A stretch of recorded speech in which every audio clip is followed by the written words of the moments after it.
تو جہلم والی سرکار کو چاہیے کہ خود بھی اور اپنے مریدوں کو بھی بولیں کہ اتنا آگے نکلنے کی کوشش نہ. ہم نہیں کہہ رہے کہ ہم بہت بڑے عالم ہیں یا ہمیں سب پتہ ہے, لیکن ہم اتنے خالی نہیں ہیں جتنا جہلم والی سرکار اور ان کے مریدین ہمیں سمجھتے ہیں. اور ابھی میرا ایک کلپ آنے والا ہے ان قریب عدالتی خلا پہ, کیونکہ عدالتی خلا ان کا لیٹسٹ کلپ آیا, اس میں کہا کہ یہ کراچی کے مفتی بول رہے ہیں کہ جج صرف اپنی بیوی کو طلاق دے سکتا ہے, دوسروں کی بیویوں کو نہیں دے سکتا. وہ بھائی پھر آگے نا اسٹائل ہے.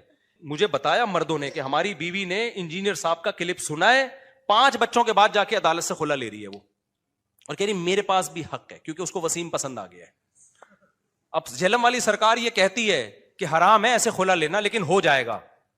بھائی جب اس کو بندہ پسند آ گیا نا تو پھر حلال حرام نہیں دیکھا جاتا.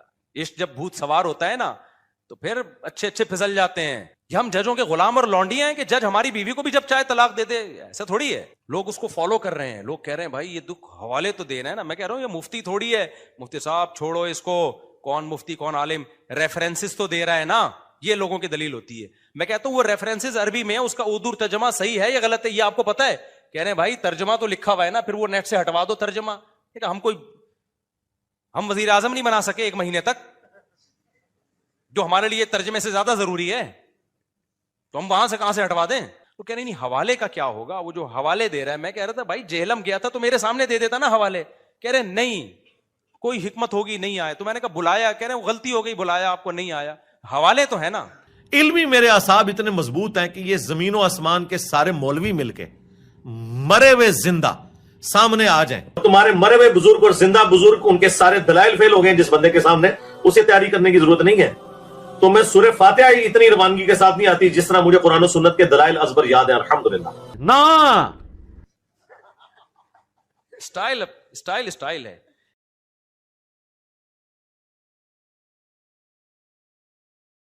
میں نے کلپ ریکارڈ کروا دی ہے عدالتی خلا پر. وہ جہلم والی سرکار جو ہے نا, وہ پھونکو والی سرکار سے بھی بڑا مسئلہ ہے. وہ اس نے یہ کہا ہے کہ عدالت ایک طرفہ خلا دے سکتی ہے, عدالت. تو میں نے قرآن و سنت کی روشنی میں پورا جہلم والی سرکار کے بھی چلائے. فرسٹ ٹائم میں نے ایسا ریئیکشن کیا ہے, اور یہ میں نے جہلم والی سرکار ہی کی باتوں کی وجہ سے کیا ہے, کیونکہ جہلم والی سرکار جو ہے نا وہ کیا کر رہے ہیں, وہ تو اوٹ پٹانگ مسائل بتا ہی رہا ہے بیچارہ. اس کو نہ قرآن کا پتا, نہ حدیث کا پتا, نہ فقہ کا پتا, نہ اجماع امت کا پتا, اور کسی ایک جگہ جہلم والی سرکار ٹکتی نہیں ہے. اپنے ہی دعووں میں تضاد, ایک جگہ ایک دعویٰ اگلی جگہ دوسری دعویٰ, تو لگتا ہے کہ اس کا کام صرف بوکھلاہٹ پھیلانا ہے. تو ٹھیک ہے آپ کر رہے کرتے رہو, میرا نام استعمال نہیں کرو آپ. میں نے بہت دفعہ سمجھایا بھائی میرا نام, میرا کلپ, میری تصویریں کیوں لگا رہے ہو, لیکن جہلم والی سرکار کو سمجھ میں بات آ نہیں رہی تھی.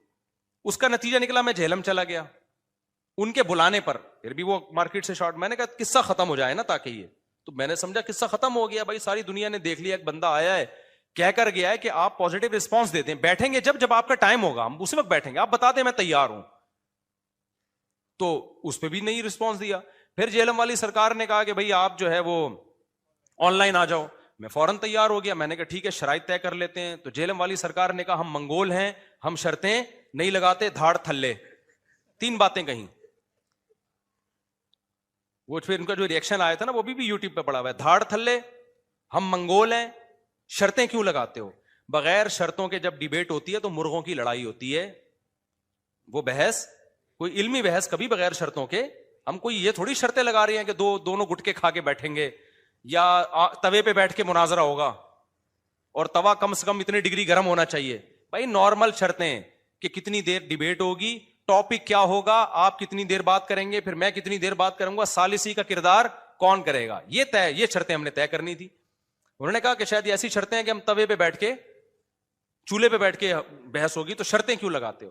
اور پھر منگول, حالانکہ منگول تو سارے حنفی تھے, تبھی جہلم والی سرکار کے باپ دادے پردادے سارے حنفی نکلیں گے. یہ تو حنفیوں کی وجہ سے آپ کو اسلام ملا ہے.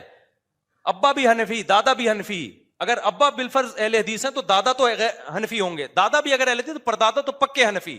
آپ کا تو سارا اسلام حنفیوں سے آپ کو ملا ہے بھائی. بر صغیر میں تو تھے ہی حنفی, باقی دنیا میں شافعی ہیں, حنبلی ہیں, اسی طرح ہی ہیں. تو وہ جو منگول بھی سارے حنفی ہیں, اور جو انڈونیشیا چائنا کی طرف چلے گئے وہ بھی حنفی ہیں. کہیں کہیں جا کے شافعی ملیں گے آپ کو, میجورٹی ان میں بھی منگول جب مسلمان سارے حنفی ہوئے تھے وہ.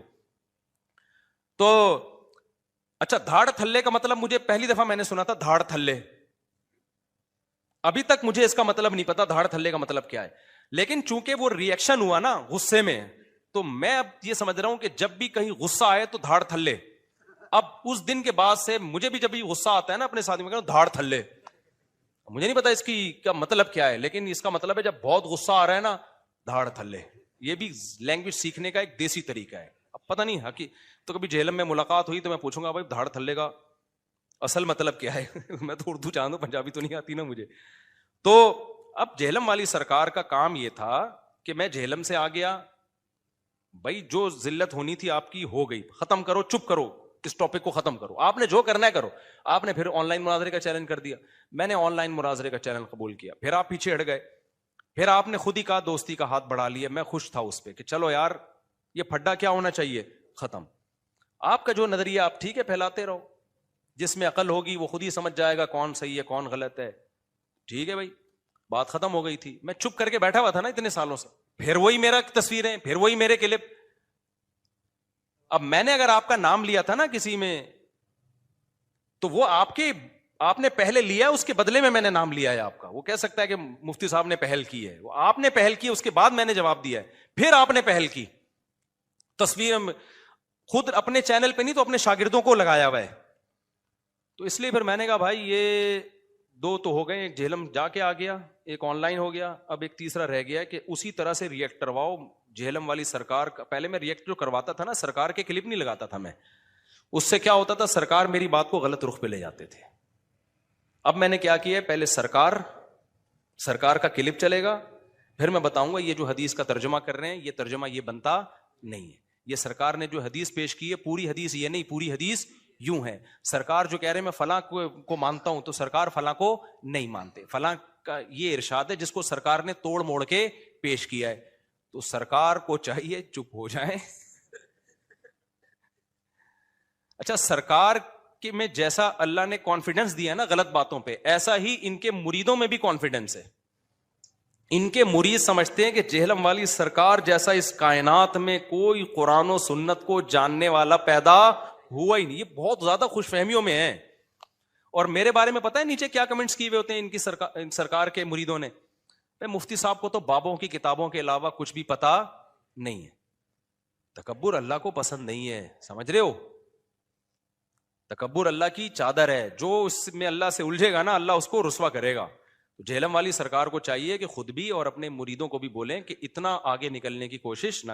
ہم نہیں کہہ رہے کہ ہم بہت بڑے عالم ہیں یا ہمیں سب پتا ہے, لیکن ہم اتنے خالی نہیں ہیں جتنا جہلم والی سرکار اور ان کے مریدین ہمیں سمجھتے ہیں, اتنا خالی نہیں ہے. یہ جو میرے جمعے اور اتوار کے ٹاپکس ہیں نا یہ واعظ و نصیحت کے ٹاپکس ہیں. یہ جو اختلافی مسائل اور جو قرآن و حدیث سے فقہاء نے مسائل استنباط کیے ان یہ ٹاپک ہی نہیں ہے. تو میرے جو یہ والے ٹاپک ہیں مدرسوں میں ہوتے ہیں, طلبہ کے سامنے ہوتے ہیں, اور ان ٹاپکس کو ہم اگر یوٹیوب پہ لاتے بھی ہیں تو صرف جواب دے دیتے ہیں, ہم زیادہ ڈیٹیل میں نہیں جاتے. اگر ہم ڈیٹیل میں جانا شروع ہوں تو آپ کو, میں نہیں کہہ رہا کہ ہم کو بہت بڑے علامہ نکلیں گے, آپ کو پتا چل جائے گا ہم اتنے خالی نہیں ہیں جتنا آپ ہمیں بولو سمجھتے. اور ابھی میرا ایک کلپ آنے والا ہے ان قریب عدالتی خلا پہ, کیونکہ عدالتی خلا ان کا لیٹسٹ کلپ آیا, اس میں کہا کہ یہ کراچی کے مفتی بول رہے ہیں کہ جج صرف اپنی بیوی کو طلاق دے سکتا ہے دوسروں کی بیوی کو نہیں دے سکتا. بھائی پھر آگے نا اسٹائل ہے, کہہ رہے نہ عورت کو بھی اسی طرح طلاق کا حق ہے, خلا کا حق ہے جیسے مرد کو ہے. اتنی میں نے کہا شاید ایک دفعہ غلطی سے ہو گیا ہوگا سرکار سے, غلطی سے انسان کے منہ سے کوئی جملہ نکل آتا ہے, بعد میں کہتا ہے میں نے کچھ زیادہ مبالغہ کر دیا. تو دوسرے کلپ میں دیکھا وہاں بھی نہ عورت کو بھی اسی طرح طلاق کا حق ہے جیسے مرد کو, پھر نہ پھر کہتے ہیں اپنے بابوں کا دفاع کر رہے ہیں. تو خلا کا مطلب کیا ہوا اگر عورت کو حق نہیں ہے؟ تو میں نے کہا یار کیونکہ یہ اتنا خطرناک مسئلہ ہے کہ اس کی وجہ سے فیملی سسٹم ٹوٹ رہا ہے. میرے پاس خواتین مجھے بتایا مردوں نے کہ ہماری بیوی نے انجینئر صاحب کا کلپ سنا ہے, 5 بچوں کے بعد جا کے عدالت سے خلا لے رہی ہے وہ, اور کہہ رہی میرے پاس بھی حق ہے کیونکہ اس کو وسیم پسند آ گیا ہے. اب جہلم والی سرکار یہ کہتی ہے کہ حرام ہے ایسے خلا لینا لیکن ہو جائے گا. بھائی جب اس کو بندہ پسند آ گیا نا تو پھر حلال حرام نہیں دیکھا جاتا. عشق جب بھوت سوار ہوتا ہے نا تو پھر اچھے پھسل جاتے ہیں. تو یہ تکلف کی کیا ضرورت ہے کہ